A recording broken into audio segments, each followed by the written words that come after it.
യുദ്ധപശ്ചാത്തലത്തിൽ കേരളത്തിൽ നിന്നുള്ള കയറ്റുമതിക്ക് വൻ തിരിച്ചടി. കേരളത്തിലും ഗൾഫിലേക്കുള്ള ഭക്ഷ്യവസ്തുക്കളുടെ കയറ്റുമതി കുത്തനെ ഇടിഞ്ഞു. മിഡിൽ ഈസ്റ്റ് പ്രതിസന്ധിയെ തുടർന്ന് വിമാന സർവീസുകൾ കൂട്ടത്തോടെ റദ്ദാക്കിയതാണ് പ്രതിസന്ധിക്ക് കാരണമായത്.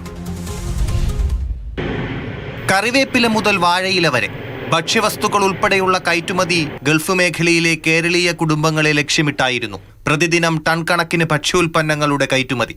പക്ഷേ യുദ്ധം കയറ്റുമതി മേഖലയെ തളർത്തി. ഇത് തിരുവനന്തപുരം അന്താരാഷ്ട്ര വിമാനത്താവളത്തിലെ കാർഗോ കോംപ്ലക്സിലേക്ക് പോകുന്ന വഴിയാണ്. സാധാരണ ദിവസങ്ങളിൽ ഇവിടെ വലിയ തിരക്കാണ്, സാധനങ്ങൾ കൊണ്ടുവരുന്ന വാഹനങ്ങളുടെ തിരക്ക്. പക്ഷെ ഇപ്പോൾ ആ തിരക്കില്ല, ആളും ബഹളവും ഒന്നുമില്ല. ഗൾഫിലേക്ക് യാത്രക്കാരെ കൊണ്ടുപോകുന്ന വിമാനങ്ങളിലാണ് കയറ്റുമതി ഉൽപ്പന്നങ്ങളും അയക്കുന്നത്. പശ്ചിമേഷ്യൻ രാജ്യങ്ങളിൽ സംഘർഷം ഉടലെടുത്തതോടെ കേരളത്തിൽ നിന്ന് കയറ്റുമതി ചെയ്യുന്ന പച്ചക്കറി, പഴം, മത്സ്യം, ഇറച്ചി, ഭക്ഷ്യവസ്തുക്കൾ എന്നിവ വിമാനത്താവളങ്ങളിൽ കെട്ടിക്കിടക്കുകയാണ്. റംസാൻ മാസമായതുകൊണ്ട് ഫ്രൂട്ട്സ് കണ്ടമാനം പോകുന്നൊരു സമയമായി. ആ ഫ്രൂട്ട്സുകളൊന്നും ഇപ്പം പോകാൻ സാധിക്കുന്നില്ല. അത് ഒരു വലിയ പ്രശ്നമായിട്ട് തന്നെ ഇരിക്കുകയാണ്. രണ്ടാമത്, അല്ലെങ്കിൽ തന്നെ ഒരു വലിയ പച്ചക്കറിയും പോകുന്നില്ല. ഇതുമായിട്ട് ബന്ധപ്പെട്ട് കേരളത്തിലെ നൂറുകണക്കിന് എക്സ്പോർട്ടർമാരുണ്ട്. അവരെ ചുറ്റിപ്പറ്റി നൂറുകണക്കിന് ജോലിക്കാരുണ്ട്.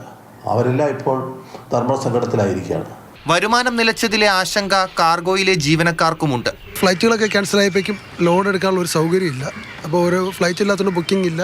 അപ്പം ഞങ്ങളൊരു 10-30 തൊഴിലാളികളുണ്ട് ഈ ലോഡിങ്ങിൽ മാത്രം. അല്ലാതെ തന്നെ അതിൻ്റെതായ മറ്റ് ഏജൻസി തൊഴിലാളികൾ അങ്ങനെ ഏകദേശം ഈ കറിവയ്ക്കകത്ത് 200ഓളം തൊഴിലാളികൾ ജോലി ചെയ്യുന്നതാണ്. അപ്പോൾ ഇവർക്ക് ആർക്കും ഇപ്പോൾ ജോലിയില്ല.